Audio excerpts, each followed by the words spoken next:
Welcome to the Polygamer podcast, where gaming is for everyone. Join us as we expand the boundaries of the gaming community.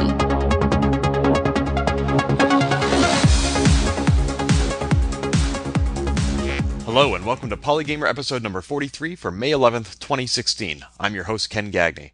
This week on Polygamer, we're speaking with the Engagement Lab at Emerson College located in Boston, Massachusetts.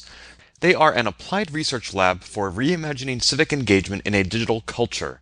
You may have heard of them at PAX East, where they have been on multiple panels, or not just in the Boston area, but elsewhere in the world where they have engaged in projects to promote civic engagement. They also recently appeared on an episode of the TheoNerd podcast, which I myself have been a guest on. Find that show at theonerd.com. We'll be speaking with Jordan Pailthorpe, who teaches at Emerson College, as well as Johnny Richardson, who comes to Emerson with the dual role of also working with the nonprofit Able Gamers, as well as previously having worked with Disruptor Beam, creators of Game of Thrones Ascent and Star Trek Timelines. And speaking of wearing multiple hats, in the interest of full disclosure, I should mention that not only am I a graduate of Emerson College, but I'm also on the adjunct faculty there, where I teach in the publishing department. That context has never brought me to professionally collaborate with Jordan and Johnny. Our departments are completely different. However, this episode is essentially an interview with my distant coworkers, so just wanted to get that out there. This interview was recorded on Friday, March 25th, 2016, so almost 2 months ago. I apologize for the delay in getting it up, but there were a couple of other shows that I wanted to do first, and Jordan and Johnny graciously allowed me to put this one on the back burner for a few weeks while those shows went up first. Show notes for all the groups and resources mentioned in this episode can be found on our website at plyg.me/43 for episode number 43, or just go to polygamer.net. Where you can also sign up for our email newsletter, send voicemail to be played on a future episode of Polygamer, follow me on Twitter at Gamebits, where you can suggest future guests for the show, or find our show listed in iTunes, where you're welcome to leave a review. It's been a busy couple of months for me. I went to PAX East 2016, where I moderated a great panel on gaming journalism, and then less than a week later, I went to New York City for Indiecade East. I got tons of great contacts at both shows for future guests for not only this show, Polygamer, but my other podcast, IndieCider, where I play indie games and then interview the developer. So stay tuned to both of those shows as we march our way to July and our 2-year anniversaries for both shows. Thanks so much to those of you who have been listening from the beginning, and for newcomers, I appreciate your listenership. Enjoy the show. Joining me today are two representatives of the Emerson Engagement Lab at Emerson College in Boston, Massachusetts. Joining me are Mr. Jordan Pailthorpe. Hello, Jordan. Hi, Ken. And what is your role with the Engagement Lab? I am a creative producer at the Engagement Lab. Excellent, thank you. And also with us today is Mr. Johnny Richardson. Hello, Johnny. Hi there. And what is it you do with the Engagement Lab? I am the lead developer here at the lab. Excellent. So we have a creative producer and a lead developer. Those are some high-powered titles. Thank you for giving me your time. Yeah, we try. So even though I work at Emerson, I'm on the adjunct faculty, which is how I was originally introduced to Jordan, as well as seeing you speak at PAX East 2015, I haven't had much direct engagement, no pun intended, with the Engagement Lab. Tell our listeners a little bit about what exactly it is. So the Engagement Lab we're an applied research lab at Emerson College that attempts to investigate and think about how we can create civic media in a digital culture. We have a lot of different kinds of projects that span many different kinds of work, for anything from traditional research projects to teaching and facilitation projects that help connect community members to different ideas of ways to engage in the civic process, all the way to creating games that help to either teach or facilitate civic processes. I think most listeners have some familiarity with the term edutainment. It stems decades back to stuff like Oregon Trail to more recent games like The Counting Kingdom.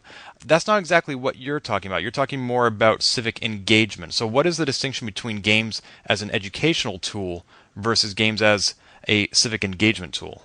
Yeah, so it's really interesting because obviously there is overlap in terms of how we think about a traditional learning game and how the games that we create and how they are similar versus how they're different. There's a lot of overlap there, but I think really what we try to do is create these things called engagement games, specifically in the game design work that we do. We create engagement games, and what engagement game is something that through play facilitates and engages people in real-world processes, right? So there's many examples of this. We actually just recently launched our new Community Planet game, which allows people in Boston to engage in the policy and planning on climate change around Boston.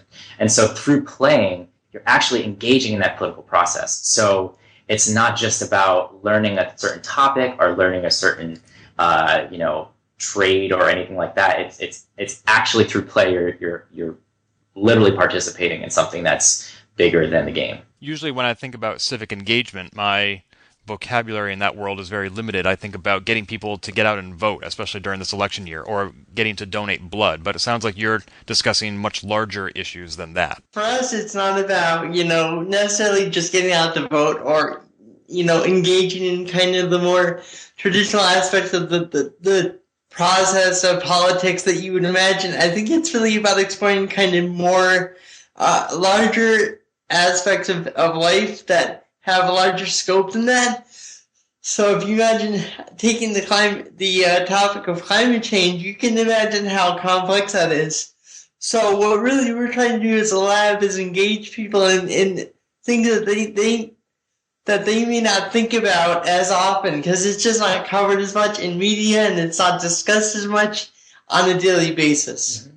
Yeah, and just to jump off that, I think that there's another project that we're doing. It's called the City Accelerator Project, in which the lab helps facilitate cities to find innovations within their own problem sets, which is one of the big things that we do across the board in all of our projects, which is this kind of co-design process where we are working with partner organizations or institutions or community members to help build something or help them build something that not only is something that serves what they want to do, but also what we hope to help them achieve that. So it's less about us designing something for somebody else and more about us designing it together. And obviously digital media and technology plays a large role in that collaboration, but technology, especially digital technology, has become so pervasive. We have iPhones in every pocket. We have laptops, iPads, desktops. Apparently, though, the engagement lab needs to exist to get people to encourage them to focus on the innovative ways that technology can be applied. Why isn't that just normally a part of the everyday workflow and the problem-solving equation that the engagement lab has to come in and say, hey, have you guys thought about doing this? That's a really interesting question. I think that the answer to that is that these are really complicated things that, as I kind of touched on earlier. And I think that as intelligent as people are with this ubiquity of technology, I think that a lot of it gets lost in just the day-to-day just existing because, we're all very busy people. Technology has arguably made us more busy, and that takes away time from thinking about these things that are really important, but not necessarily like at the top of your list every day. And I think what the lab is trying to do is we're trying to say, hey, here are some ways that this can be part of your life, but without really like putting it in your face. So we're trying to make it fun, we're trying to make it kind of seamless, and we're trying to make it more of a highlight for people than some just task that they have to check off every day. No, that's absolutely true. Most people, when they pull out their iPhones, they're either thinking about Candy Crush or Snapchat. They're not thinking about climate change. You mentioned that as a specific problem you're trying to solve through civic engagement and digital technology. Can you give us an example of how technology can be used to address such a, no pun intended, global issue? Yeah, that's a good question. It's a big question, right? I don't know necessarily that that technology is going to save the world, right? I don't think, and I think that's one of the big things that the lab really, really identifies, and the fact that Eric Gordon, our director, really puts forward to everybody who works with us when we talk about the lab is that technology is a tool that we can use to help solve some of these problems and these issues that we come up against. But it's not just a catch-all thing that we can just make a technology tool to fix everything, right?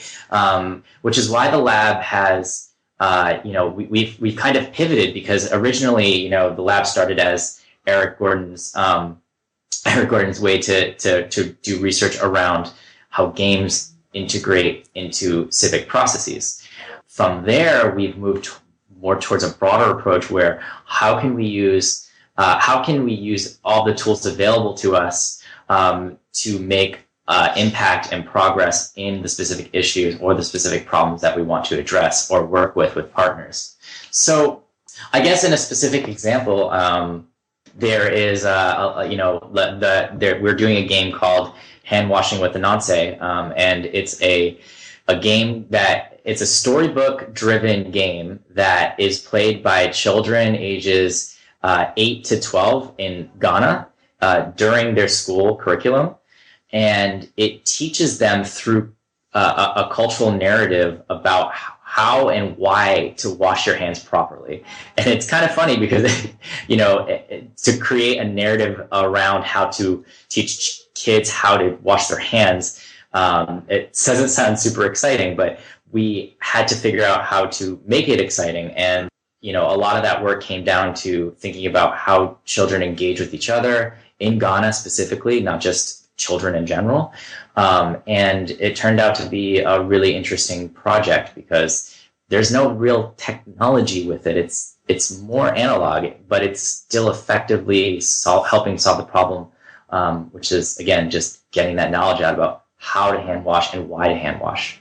I guess that's more of an example of how we necessarily didn't use technology to solve this issue, but it's, again, part of our approach, which is to not rely on technology, but use technology when it's appropriate. Well, I think that's a great example how you solved it with analog approaches, because even in this country, getting public education to fund technology can be challenging. Getting every student to be issued an iPad, for example, is something that happens in some schools, but I would presume not most of them. And that's probably even more the case in other parts of the world. I would imagine that, for example, outfitting certain schools in parts of Africa would be very challenging when they have other issues that they're struggling with. Yeah, absolutely. And I mean, there's definitely a lot, but I think there's a lot more presence of technology in places than I think most of us assume. But that being said, there definitely is still access problems, and there's definitely still a lot of things that come into play when you're thinking about creating any kind of intervention, when it comes to access. So yeah, I think there's still a lot of gaps in that, and which is why I think not just about access, but just about correct presence for that project. You mentioned Ghana, and you're also working in Boston, and I saw on the website also Detroit and Philadelphia. And it's very important that you work in collaboration with these groups to design something together as opposed to designing it for them, as you said. Who initiates that relationship? Do you identify communities that could benefit from interaction with the Engagement Lab, or do they come to you based on your reputation and ask for your help? Yeah, I mean, it's a combination. I think, a lot of the relationship building happens through our principal investigators, which is our, executive director, Eric Gordon, and our associate director, Paul Mihildaitis, as well as Catherine D'Ignazio.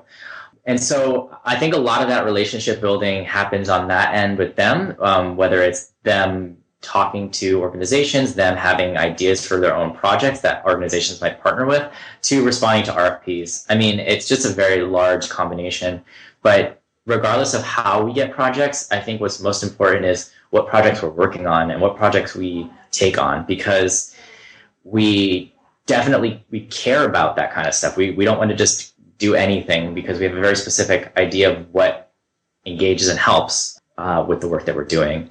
Because we are also, like I said, we're an applied research lab. We're not just a game studio. I mean, we definitely have development at the core of our mission, and technology and engaging in a digital culture at the core of our mission. But we're still a research lab, and we still care about how we can better that engagement through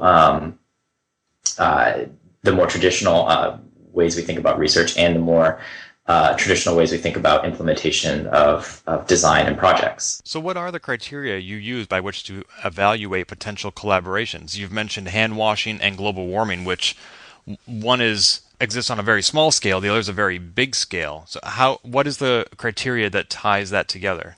So it's interesting that you say hand washing would be on a small scale, right? Because I think that there is, well, I guess this makes sense because hand washing, the project Hand Washing with Ananse came through UNICEF, and with a combination of a lot of other organizations, including the Red Cross and Right to Play. But the hand washing element is something that is core to the spreading of diseases, and so even though our mission in that game is a very kind of small, like, can we help children learn how to hand wash properly and have them do it more often?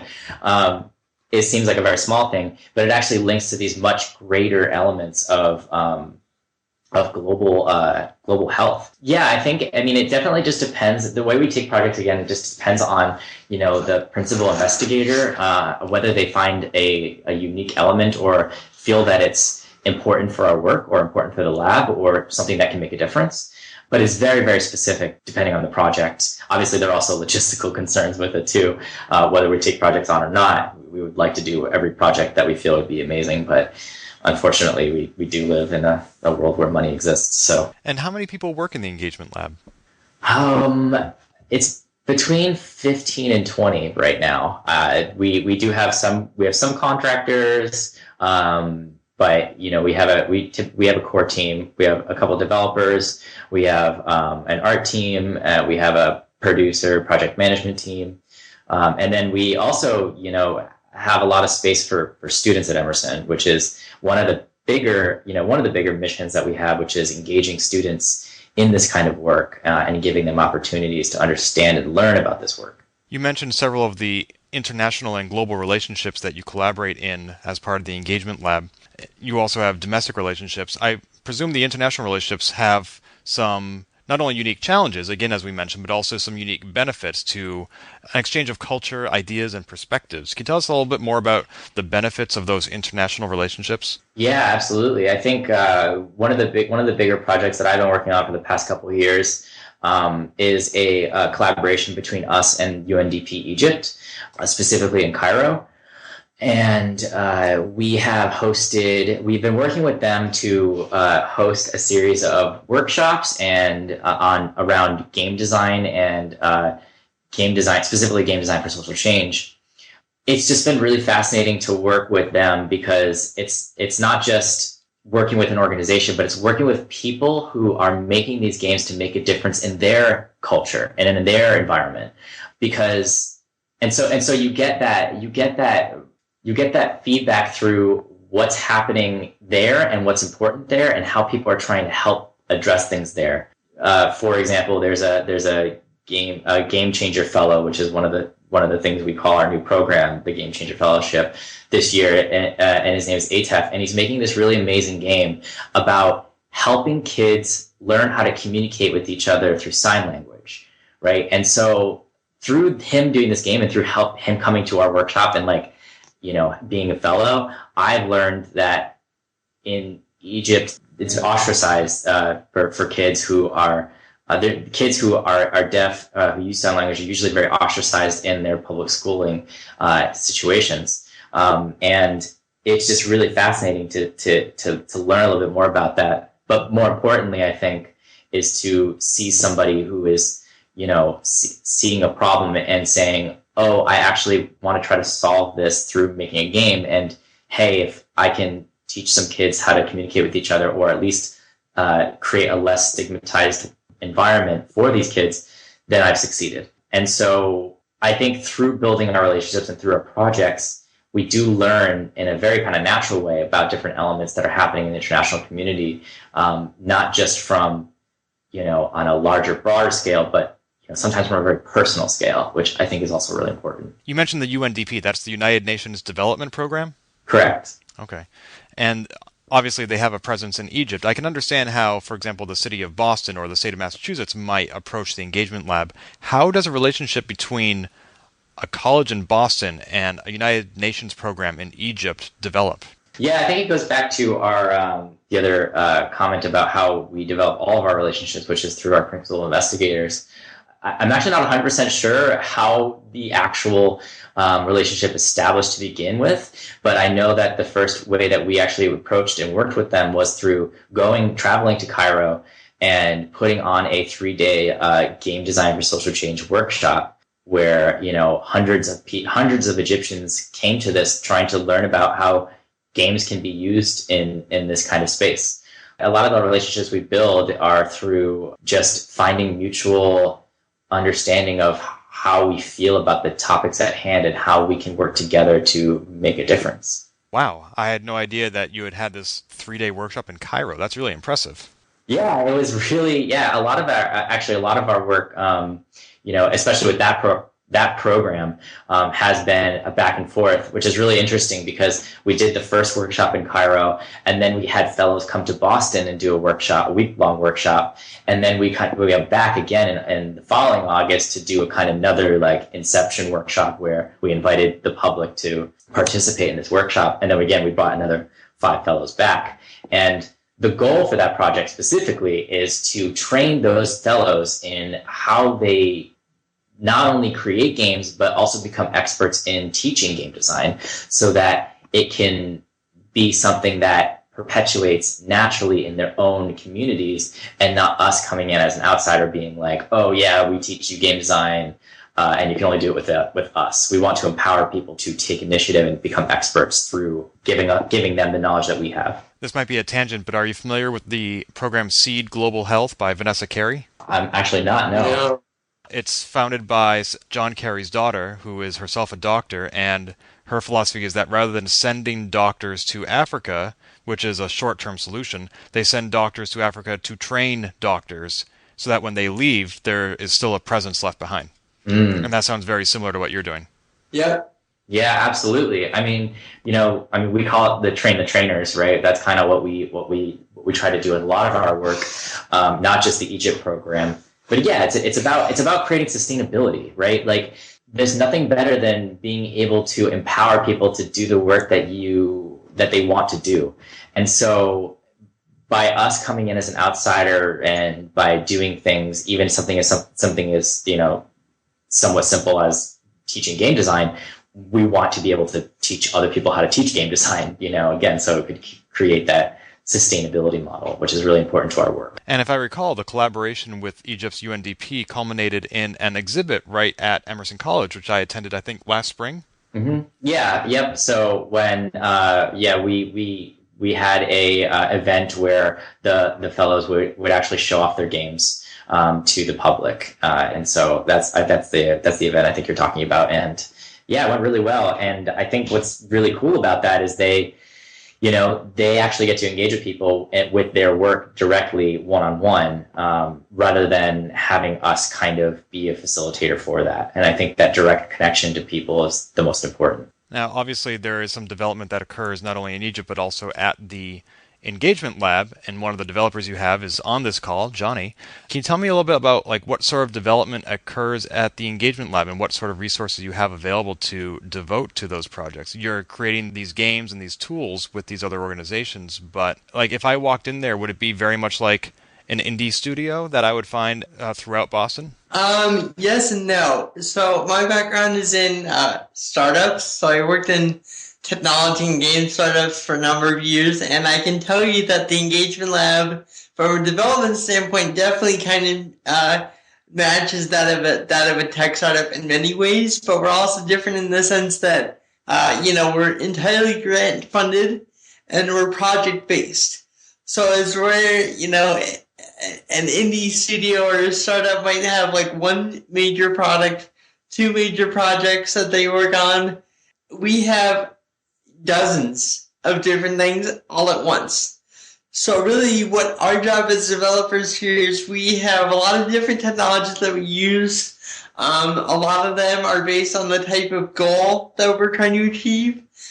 And then we also have, you kind of have an interesting process here because we, like I mentioned, we constantly have to juggle priorities and deadlines and different things like that. So we actually match. We're kind of a hybrid of a game startup meets a marketing agency in the sense that an agency has lots of projects at once, and your day can be divvied up in different ways to address all of those projects. And that really keeps things here very fresh and new, and you're really having to, at least I can speak for myself and another developer, every day we're really having to stretch our knowledge base and figure out new ways to develop efficiently and effectively to achieve our goals. So, Johnny, you've worked at some game studios like Disruptor Beam, which has worked on some very high-profile licensed titles like Game of Thrones and Star Trek.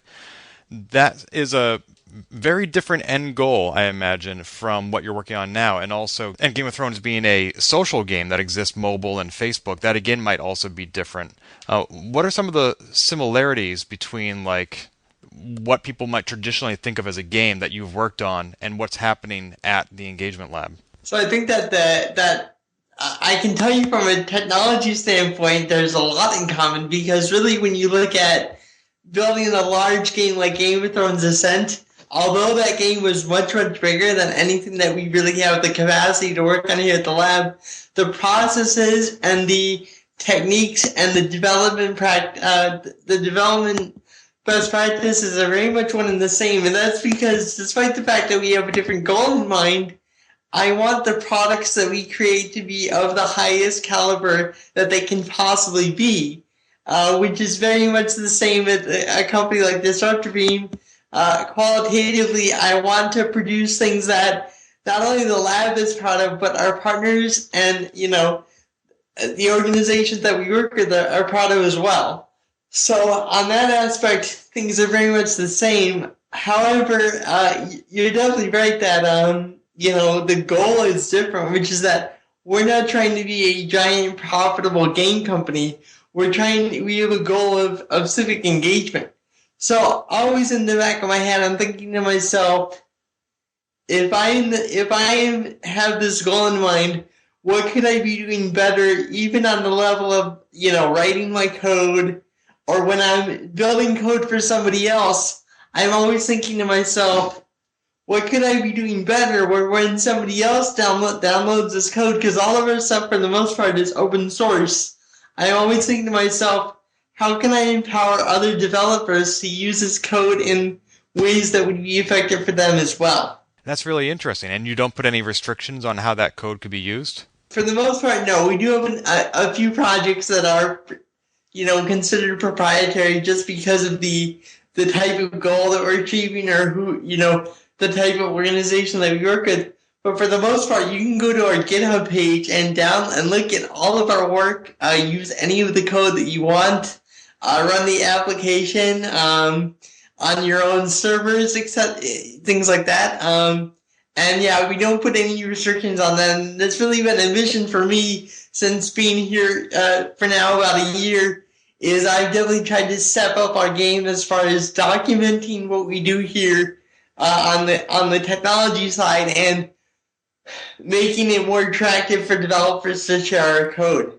I just want to give you a personal thanks for documenting your code. So few people do that, and it is so valuable. Thank you. Yeah. People that don't document their code are a nightmare. No argument here. You mentioned that you're not trying to necessarily be a big profitable game studio. You're trying to promote civic engagement. And it's interesting that those were proposed as two different things, because I think it would be great if they were the same thing. I think it'd be great if more of these AAA studios exhibited some degree of social responsibility and put out games that, encouraged empathy, for example. It would be nice to know that that is not the exclusive domain of a research lab or a nonprofit. Well, I do think that in the gaming community at large, if you go to things like PAX, you do see a lot of empathy and community and understanding, and I think that really comes out of the players themselves. I think that one of the miracles of video games is the ability to empower people to express ideas and learn new things, and so I definitely don't think that civic engagement is necessarily just our domain as a nonprofit. I think that really good games and really good developers kind of just by osmosis create that in and of itself just as a result of having a good game and a good community. So I definitely, I support the idea that, we're all in this together. The more that we do our job, the more it benefits the for-profit industry. The more that they do their job, the more it benefits us. Because that just exposes more people to the games that everybody plays, and it makes that, our goals easier to achieve. Very well said. Now, I'm not done talking about the engagement lab, but on the topic of working with these major studios and also access to resources, as we discussed earlier, you are also, Johnny, the Director of Industry Outreach for Able Gamers. Is that correct? Yes. Fantastic. So Able Gamers is very similar to the UK group that was featured on this podcast a few weeks ago called Special Effect, where Special Effect works directly with consumers to make games more accessible to them by, for example, providing them with specialty hardware. Able Gamers, a USA-based group, does very similar work, but they also, especially in your role, work with the developers themselves to make sure that accessibility is baked in from the start. Is that right? That's exactly right. Able Gamers for the last 10 years has really gone above and beyond, I think, as far as reaching out to the development side of things. That's mostly as a result of our director, Mark Barley, and our incredible staff at Able Gamers. I will say that I'm kind of more of a consultant, so what'll happen is a developer will say, "Hey, we have a question about that," and I get a little message in my inbox. But there's a core staff at Able Gamers that is constantly at events and conferences, and they're really out there getting developers aware of this idea. So yeah, that's definitely a core mission of Able Gamers, along with what you just mentioned, providing hardware. We even provide, grants for disabled gamers to obtain the things that they need to enjoy games. But we also see it from the other side, where that's all well and good, but games also need to be made accessible, and that's one and the same. Now, I don't have much experience directly with the accessibility aspects of games, but from having attended Able Gamers sessions at PAX East, what I've gleaned is that accessibility shouldn't be that hard as long as the developer is thinking about it. It means including colorblind modes, for example, or controller remapping, and captions for spoken dialogue. Is it really that simple that we just need to get people thinking about it so that they can do it, or is accessibility really a complex issue with a lot of technical hurdles? I mean, both of those things are true. So the way that we approach it with Able Gamers, and we actually have a guide called Includification that goes over this in detail, but the way that we tend to talk about accessibility in games is we follow a good, better, best model. So the way to look at it is a gradient of features. So not every game needs or should have all of the full accessibility features that you could possibly imagine. That just doesn't really make sense from a gameplay standpoint, sometimes from a budget standpoint, but there are definitely very simple things that you can do from the very beginning that take it to the next level. We're starting to see a lot of developers where things like colorblind mode and closed caption are just part of every game that gets shipped now. I think that that's a result of increasing awareness of the types of players that are out there. Not every player is fully sighted or has, full hearing faculties. So I definitely think that there's no question that it's a complex problem because, there are conferences about these topics that not even just in games, but accessibility in general is a massively complicated topic that has touch points in everything from government to academia to daily life. But yeah, there's no question that developers that achieve good accessibility are the types that tend to think about these things from the start. And really, so for us, it's about awareness. And if you look at where, if you'd gone to JDC about 10 years ago like I did, and you ask people about accessibility, everybody thinks you're crazy. They've never heard of this. And now it's gone from, I don't know what you're talking about, to, yeah, please tell me everything I need to know. And it's interesting that you bring this up because the Boston Festival of Indie Games this year has a category of games that I will be directing where we will be looking at criteria related to accessibility. So we're actually looking for developers to submit games that have these things in them, and we'll actually be judging them on the basis of how well does this A, represent being disabled, or B, how well does it empower a disabled player to enjoy the game. Wow, that is excellent. I had no idea that was going on. I previously interviewed Boston Fig's co-founder, Fiona Scherbach, on this podcast. I will include a link to that in the show notes, as well as links to the Engagement Lab's GitHub, the Includification Guide, and also the Boston Fig website in case people want to either submit a game for your consideration, Johnny, or if they just want to attend the event and learn more about it. Awesome. Thank you. So you have been associated with the Engagement Lab, I believe, for about a year now, and with Able Gamers for about 4 years now. How do those two roles that you simultaneously cohabit interact with each other? What sort of opportunities arise from you being associated with both of these organizations, if any? So for me, what I always, as a developer, as the guy that's in the room that's deciding how something is going to get made, or one of the people deciding, I am always harping on, is this an accessible thing? So currently we're actually building a lot of games that are web-based, so I really strive to be, to always think about how can we make this website as accessible as humanly possible. Even if the budget is small, there are always things that we can do that help with that. And I've actually seen, a number of projects where, we didn't think about that until it was too late, and then suddenly you're trying to scramble and you've got a user who's blind, and you find out that they're having difficulty. So what I've tried to do over the last 12 months is really put that at the start of the process. Think about what is the audience for this, and how do we address these possibilities? And the other part of that, I think the games that we make here at the lab just inherently have to be more accessible than, say, your average commercial product. And that's because we're about engaging every single possible constituency. So, and that's blind to every possible disability. So you never know what's going to be a part of your audience. And whereas you could say a thing like Call of Duty is never going to have a lot of fully blind players because that game is going to be very difficult to play if you're blind, no matter what the developer does. We actually have users that are blind, but they have to be part of the constituency, otherwise the process isn't going to work. And for Able Gamers, I think what's great for me is I can bring my knowledge as a developer to that organization and say, okay, we talk a lot about the why of this topic, but when somebody wants to know how, I can be the person that they go to.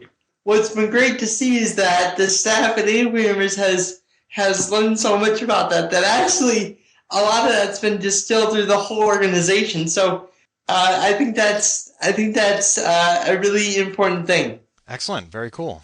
So I want to talk a little bit more about the Engagement Lab in the context of Emerson College. Jordan, you and I have both taught at Emerson. Johnny, you are a graduate of Emerson. So we all have a horse in this race. But as far as I know, Emerson is primarily a communication school. And certainly video games are a form of communication, but Emerson tends to focus on publishing and especially verbal communication and the performance arts like theater. And so I'm wondering, how does a school that doesn't offer computer science, for example, how does the Engagement Lab fit into that environment? It's a really interesting question. I think, there's a lot of, like I said before, there's a lot of projects that we do that aren't specifically about, creating a, mobile app or creating a web app or creating a game. There's a lot of different things we do that are more about data-driven projects or projects that are even art-driven. One of our principal investigators here, Catherine D'Ignazio, who is an assistant professor at Emerson in the journalism department, me and her worked on a couple of projects together, one more recently that will be being published very soon, on a larger capacity is something called Boston Coastline Future Past. And what Boston Coastline Future Past was an event that happened in June that was a walking data visualization where 30 participants basically traced a route from the climate change prediction of the city's coastline to its history. And it was a way to physically understand the future and the past of the city, changing at scales that are pretty difficult to see and comprehend. So I think like that's just one example of a project that we've worked on that engages the community in ways that still apply with our mission, but is more performance-based. It's more art-based. And we have quite a few projects like that. So we are always, also trying to engage with our work that aligns not only just from like a technology perspective, but also from a way to, bring all the elements of engagement back into our process. And just to kind of dovetail on what Jordan said, although Emerson does not have, as you said correctly, a computer science degree, it does have something called interactive media, which is the degree that I received when I graduated. And what that degree is about is it's not just about writing code, but it's about how do we approach writing code and creating software in the context of communication and art. And what that's allowed me to do in my career is I've definitely had a broader base to work from. So when I work with a team, I can talk code primarily, but I can also walk the walk of design, writing, project management, and that's what I got from the interactive media program at Emerson. And we actually do have a few students at the lab that work here that are writing code, and they are developing software on their own. And what's been great for me to watch as an alumni is coming back and actually helping these students that have the thirst to learn how to code. And although we're not a code-heavy school, we're able to really augment that degree that I mentioned in a way to really focus their efforts on learning more about that.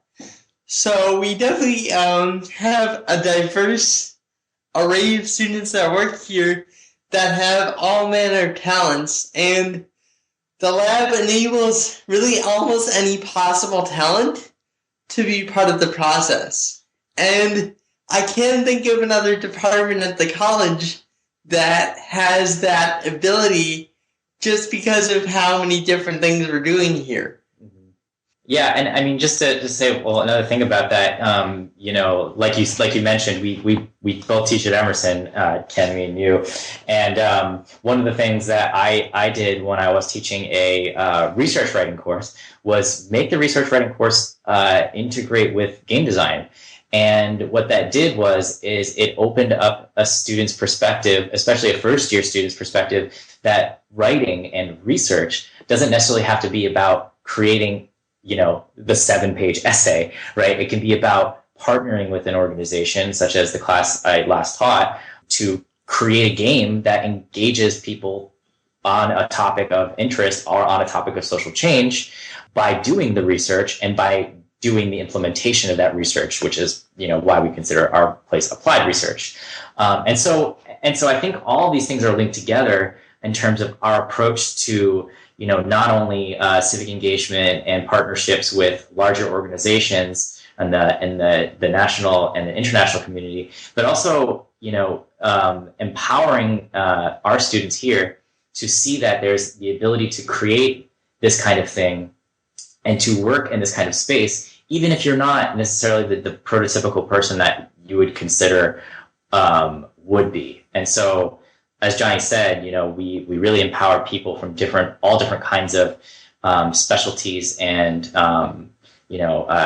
different skill sets to work here and work with us, and it's been successful in that way. Yeah, I can totally see how this has been part of the sea change in the approach to game design the last 10, 15 years. When I started college, there was just a computer science program, and now 15 years later, that same college, WPI, offers bachelor's and master's in interactive media and game design because they recognize that this is an interdisciplinary medium. Exactly. And it sounds like Emerson is going that way as well. Well, yeah, or at least that's what we're trying to push, right? That's part of our mission, which is why, we recently are just launching the Civic Media and Practice graduate program, which hopefully gains a lot of people from a lot of different career paths in thinking about how we can, or empowering them to, enter into this field, even if you are from, even if you're a community activist or you are a, computer science software developer. We want to bring that kind of diversity back into this work. Yeah, so you did just mention the CMAP graduate program, which is, do you have students enrolled in that, or is it too new? So the CMAP program will be officially starting in September, and we're actually still accepting applications until May 15th. So that's what I can say about that. So if you're listening to this podcast and you're interested in CMAP, definitely check it out. Excellent. Again, there will be a link in the show notes to the Civic Media and Art Practice program at Emerson for your Masters of Arts in CMAP. Very cool. I had one more question. So when I first started teaching at Emerson 3 years ago, I was in Walker 418, and there was an Xbox 360 and a PlayStation 3 in that classroom. Was that your doing? That's my fault. So I actually ran a club at Emerson from 2006 to 2009 that was called the Emerson College Game Developers Association. What's interesting is that's recently been rebooted, but that was our doing. We actually were able to get the college to purchase some consoles, and we definitely utilize them to an extent. But I encourage people to wipe the dust off of those and then do some fun stuff with them, because I think that they're a little bit underutilized at the moment. Yeah, actually, just to jump off what Johnny just said about the game development club, last spring, this past winter, we people at the lab, we put on an event called Girls Make Games, and what we did with that was we invited a bunch of young women from Emerson and participating colleges and communities to come here on a full one-day workshop with women in leadership positions in the games industry to get these women interested in games and game making and to make it accessible. And the fascinating thing that came from that was two of the students that attended that workshop then rebooted the game development club that was kind of based on both Johnny's old program the club that he had at Emerson, combined with the informal class I did last spring, which was just a kind of more of a play games and talk about them kind of thing. But the best part about this is that these two women are now the leaders of this club, and they have driven this club, and it's totally accessible to both men and women, but it is predominantly women because of the first event. And so I think that's just a really, really interesting thing when we talk about diversity and we talk about, people making games and people feeling that they can make games, to empower those kind of people to start that process, be inclusive, but have them as the leadership positions. Yeah, that's awesome. Groups like Girls Make Games are amazing, and also Code Liberation Foundation, which is going to be on an upcoming episode of Polygamer. They're just doing great work to open up development and make it more accessible. I mean, Johnny talked about making games more accessible to gamers. We also need to make game development more accessible to developers, and you need to work on both fronts to get everybody working together. Yeah, that's what I was going to just chime in and say, is that one thing leads to the other. If you have more diversity within the industry itself, by proxy, you're going to have more accessibility in the games, because once you have more perspectives and more ideas and more backgrounds and cultures, inherently you're going to end up with a final product that matches that diversity. So I think that things like Girls Make Games, Women in Games are really, really, really, really important to that goal, and it's going to be better for everybody.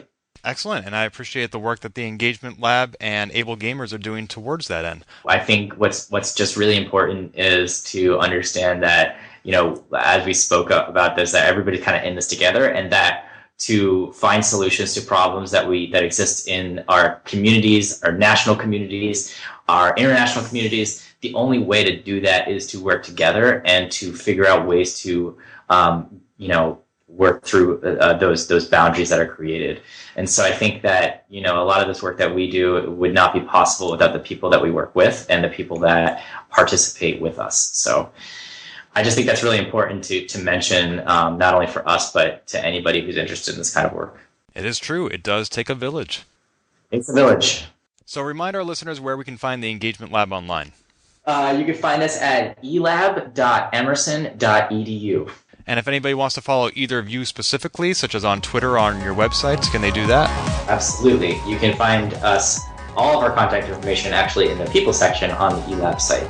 Very good. Again, there will be a link in the show notes. Jordan and Johnny, thank you so much for your time. Our pleasure. Thank you, Ken. This has been Polygamer, a Gamebits production. Find more episodes, read our blog, or send feedback at polygamer.net.